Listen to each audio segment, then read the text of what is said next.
Baik, silakan Mbak Nurul.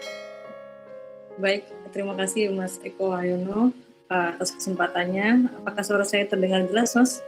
Terdengar Mbak Nurul, jelas, sangat jelas. Alhamdulillah. Terima kasih juga pada Kang Agus, ini rekan saya waktu di Sosiologi UI, atas kesempatannya untuk bisa sharing di sini. Sebenarnya ini adalah kesempatan diskusi yang sangat baik untuk saya karena saya pemula di sini, saya yang paling junior di antara semua para pemateri di sini. Jadi ini adalah kesempatan untuk saya memperkaya wawasan saya tentang patologi sosial, khususnya dalam subkategori narkotika atau ganja. Ini adalah materi yang juga saya bawakan di kampus kepada mahasiswa saya. Tapi ini spesifik saya pengen mengulik soal pemanfaatan ganja karena beberapa waktu lalu saya nonton tayangan dari Rossi di Kompas TV ya, itu tentang mitos dan fakta ganja, dan itu benar-benar sangat menarik.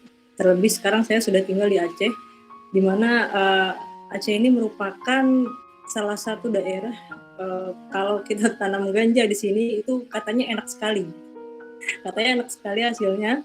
Dan sejarahnya dahulu kala itu memang ganja digunakan di Aceh untuk bahan bumbu masak tradisional sebelum ganja dimasukkan ke narkotika golongan 1. Oke, saya minta izin untuk share PowerPoint. Saya siapkan PowerPoint sederhana. Kajian patologi sosial, penggunaan ganja patologis atau tidak sih?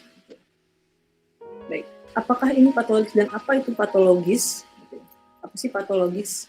Mungkin ada beberapa di antara teman-teman yang kurang familiar dengan kata patologis, atau mungkin patologis itu kan penyakit gitu yang biasanya digunakan untuk dunia medis.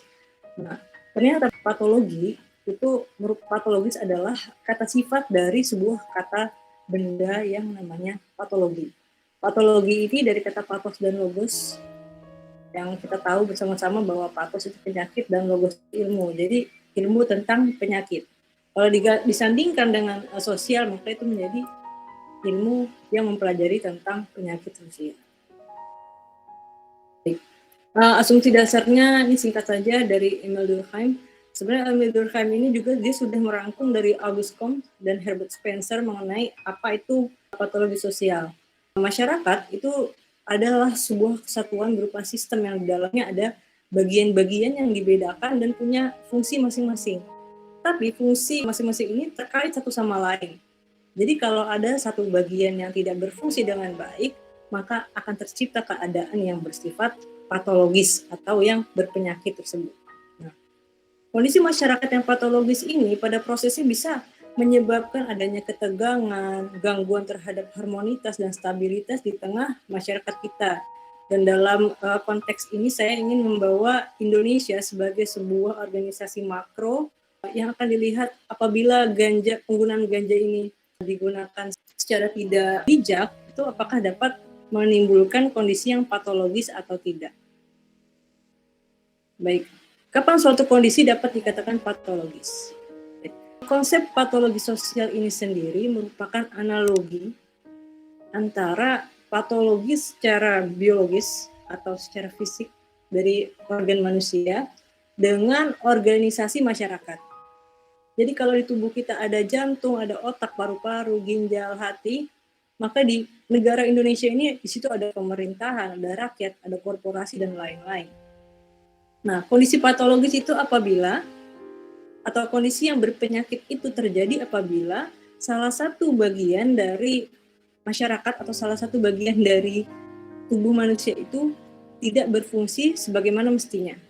Misalnya paru-parunya berpenyakit, atau rakyatnya tidak menjalankan fungsinya secara baik. Nah, itu adalah kondisi yang patologis. Kemudian yang jadi pertanyaan kan, apakah penggunaan ganja ini berpotensi merusak tatanan sosial? Jawabannya bisa iya, bisa enggak, bisa tidak. Lalu kita lihat pro kontranya ya, dan ini yang terjadi di Indonesia saat ini.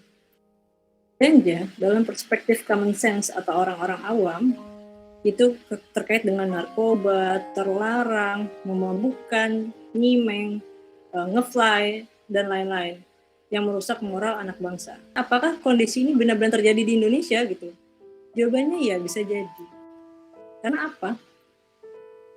Orang-orang Indonesia bisa mengatakan bahwa ganja itu terkait dengan narkoba, terlarang, memabukkan, nyimeng, ngeplay dan segala macam itu memang juga didasarkan oleh peraturan pemerintah dalam Undang-Undang Nomor 35 tentang narkotika, bahwa ganja itu memang dilarang dan sangat terlarang, bahkan dimasukkan ke dalam narkotika golongan nomor 1. Nah, ini sedikit gambaran bahwa narkotika golongan 1 itu dilarang digunakan untuk kepentingan pelayanan kesehatan. Maksudnya juga termasuk untuk menjadi obat-obatan, termasuk juga untuk menjadi misalnya alat bius dan segala macam. Dan dalam jumlah terbatas, narkotika golongan 1 ini dapat digunakan untuk kepentingan pengembangan ilmu pengetahuan dan teknologi, untuk reagensia atau diagnostik serta reagensia laboratorium. Lanjut, narkoba golongan 1 tidak bisa digunakan untuk kepentingan pengobatan, termasuk di dalamnya adalah ganja. Nah, untuk kepentingan pengobatan ini hanya bisa untuk narkotika golongan 2 dan golongan 3. Itu pun dalam jumlah terbatas dan sediaan tertentu kepada pasien sesuai dengan ketentuan peraturan perundang-undangan. Oke, maka dengan begitu, otomatis penanaman ganja secara bebas itu dilarang. Bahkan beberapa kali kita lihat di berita bahwa personel BNN, kepolisian, TNI itu bersama-sama mencabut tanaman ganja kemudian dibakar. Dan memang paling sering contohnya itu di Aceh gitu. Karena memang ya tadi itu yang saya bilang bahwa di Aceh ganjanya itu sangat bagus hasilnya. Fakta negatifnya dulu. Kenapa kok ganja itu bisa disebut sebuah komoditi atau tanaman yang bisa membawa potensi negatif? Pertama, ganja ini bersifat halusinogen yang membuat orang itu bisa berhalusinasi, dapat menimbulkan euforia. Efek negatif ganja membuat orang menjadi malas. Efek paling buruk dari ganja menjadikan reaksi pemakai lebih lambat dan peganja cenderung kurang waspada. Berpotensi mengakibatkan adanya dampak-dampak buruk seperti kecelakaan, pemerkosaan, namun terkait dengan kurang waspada. Walaupun pada kenyataannya ternyata ganja itu tidak tidak adiktif ya, tidak seperti opium yang misalnya orang yang menggunakannya itu stop tiba-tiba itu bisa berpenyakit, bisa dia kejang-kejang atau segala macam. Nah, kalau ganja itu tidak. Tapi memang efeknya bisa sampai ke kurangnya waspada dan bisa terjadi kecelakaan, pemerkosaan dan lain-lain. Dan kondisi ini dapat merusak harmonitas dan keseimbangan sosial dong gitu ya. Tapi juga ada fakta positifnya. Fakta positif ini rupanya adalah yang memang diperjuangkan oleh beberapa komunitas pendukung ganja di Indonesia. Pendukung ganja maksudnya adalah mereka tidak ingin ganja dilegalkan secara total, tetapi mereka ingin ganja ini dilegalkan, minimal diperbolehkan untuk diriset. Kemudian ganja ini diperbolehkan untuk digunakan sebagai komoditi ekspor. Dan yang paling sering dibincangkan adalah ganja ini diharapkan mereka dapat menjadi bahan untuk kebutuhan medis. Positifnya ganja, dia ramah lingkungan, anti hama, mudah ditanam. Oleh karena itu, Indonesia bisa jadi darurat ya kalau misalnya ganja ini dilegalkan secara total. Karena memang mudah sekali ditanam dan mudah sekali diambil manfaatnya. Sosiolog Universitas Atmajaya Jakarta itu mengatakan THC. Nah, ini di Tasmania itu, negara yang memanfaatkan ganja, dia menurunkan kadar THC yang ada dalam ganja itu dan memanfaatkannya untuk bahan-bahan tekstil, kertas, bahan pangan, segalanya. Sementara kadar THC ganja yang tumbuh di Indonesia belum terukur, maksudnya belum pernah ada pengukuran khusus karena memang belum dibuka kesempatan untuk diriset. Nah, sosiolog Universitas Atmajaya ini mengatakan bahwa THC ini adalah salah satu zat yang dapat menghilangkan rasa sakit, misalnya pada penderita glaukoma. Nah, THC memiliki efek analgesik yang dalam dosis rendahnya saja bisa bikin tinggi, dan bila kadar ini diperkaya bisa menjadi lebih potensial untuk tujuan pengobatan. Selain itu, di masyarakat tradisional, opium, kokain, dan ganja dipakai sebagai herbal medicine atau obat herbal ya. Dan kalau digunakan sebagai penyedap makanan kayak di Aceh, THC itu benar-benar jadi tinggal sedikit saja dosisnya. Kemudian beliau juga mengatakan akan menjadi masalah apabila THC ini diperkaya untuk tujuan lainnya. Dalam kata lain, disalahgunakan. Oke, jadi tadi kita sudah bahas pro dan kontranya. Kenapa ada orang yang pro dengan penggunaan ganja dan ada yang kontra dengan penggunaan. Tapi saya mau bilang begini, bahwa pemerintah sejauh ini tetap menetapkan ganja itu dalam narkotika golongan 1 yang benar-benar penggunaan dan penanamannya itu dilakukan secara sangat terbatas, yaitu menghindari dari berbagai risiko berbahaya dari ganja. Karena butuh sistem pengamanan yang sangat ketat apabila memang ganja ini ingin dimanfaatkan gitu untuk kepentingan medis atau komoditi ekspor dan lain-lain. Permasalahannya di Indonesia, pemerintah ini belum memiliki sistem kontrol yang baik sebagaimana negara-negara maju lainnya. Kalau kita mau bilang misalnya Belanda, mereka bisa menjual ganja dengan jumlah yang terbatas, ya karena memang mereka memiliki sistem pengamanan yang baik dan negaranya negara yang sangat kecil gitu. Itu pun seperti yang saya amati ketika di sana masih saja ada oknum-oknum tertentu yang menyalahgunakan. Itu ya, di Belanda saja di negara yang sudah sangat maju dan mereka memiliki sistem pengamanan yang sangat ketat, masih bisa ada oknum-oknum yang menyalahgunakan. Nah, apabila kondisi penggunaan ganja ini tidak digunakan secara bijak atau pengawasannya tidak dilakukan secara ketat, maka bisa menciptakan kondisi yang patologis tadi. Oke, jadi kapan penggunaan ganja itu dapat dikatakan patologis? Sebenarnya ada 3 kondisi ya, apabila ganja dilegalkan atau tidak dilegalkan total tapi boleh digunakan secara terbatas oleh instansi tertentu, misalnya oleh farmasi pemerintah dengan pengawasan yang sangat ketat, atau tidak boleh digunakan sama sekali. Menurut saya batas di mana penggunaan ganja ini menjadi patologis atau tidak itu ada di sini. Jika dia dilegalkan, potensi untuk menjadi kondisi yang patologis itu sangat besar dengan penggunaan ganja.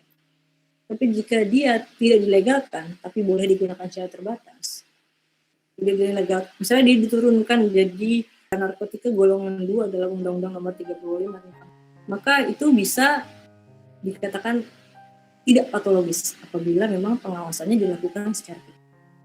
Jadi kunci dari pengendalian penggunaan ganja di Indonesia adalah pada kekuatan pengawasan kita. Menggolongkan ganja dalam undang-undang pada golongan 1 adalah tindakan preventif atau tindakan pencegahan pemerintah sejauh ini. Dan apabila ingin menurunkan ganja dari golongan 1 ke golongan 2 atau 3, itu perlu preparasi, perlu persiapan yang maksimal dan bukan main-main gitu kalau misalnya mau diturunkan. Karena apa? Karena benar-benar bisa sangat berbahaya apabila pengawasannya main-main gitu.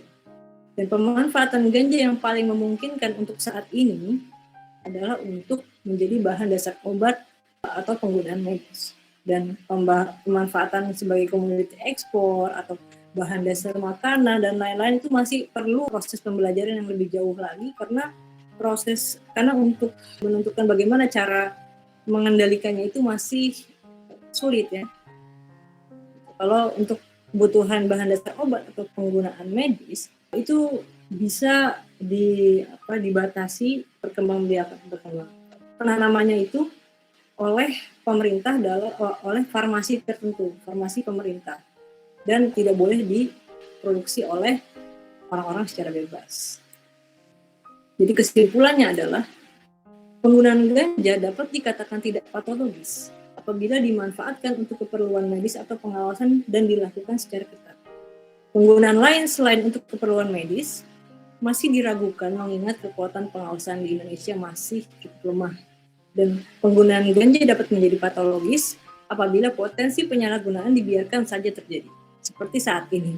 Saat ini sebenarnya walaupun sudah dimasukkan dalam narkotika golongan 1, tapi seperti yang kita lihat masih saja banyak orang-orang yang melanggar dan menanam ganja. Dan dapat benar-benar dikatakan patologis apabila penyalahgunaan terjadi secara masif. Baik, jadi saran yang bisa saya berikan adalah jika ganja ingin diturunkan menjadi narkotika golongan 2 agar dapat digunakan untuk kepentingan medis, itu jika memang tidak ada sama sekali alternatif lain untuk penggunaan ganja untuk obat tersebut. Misalnya, seperti yang sering diberitakan bahwa ganja ini bisa menjadi obat diabetes. Jika memang tidak ada obat lain, maka bisa menggunakan ganja. Dan itu juga hanya dapat dibudidayakan secara sangat terbatas oleh farmasi pemerintah. dan pemerintah tetap perlu menghilangkan sekecil apapun potensi untuk disalahgunakan. Memang secara keseluruhan ini sifatnya masih sangat butuh kondisi yang preventif. Kita perlu menghindari potensi-potensi buruk. Kenapa? Karena yang itu tadi, Indonesia masih sangat lemah dalam hal pengawasan, kecuali kalau memang kita sudah memiliki pengamanan yang baik atau sistem pengamanan yang baik. Baik, mungkin bisa dibuka sesi diskusi yang lebih panjang oleh teman-teman di sini. Terima kasih sudah mendengarkan pemaparan dari saya. Wassalamualaikum warahmatullahi wabarakatuh.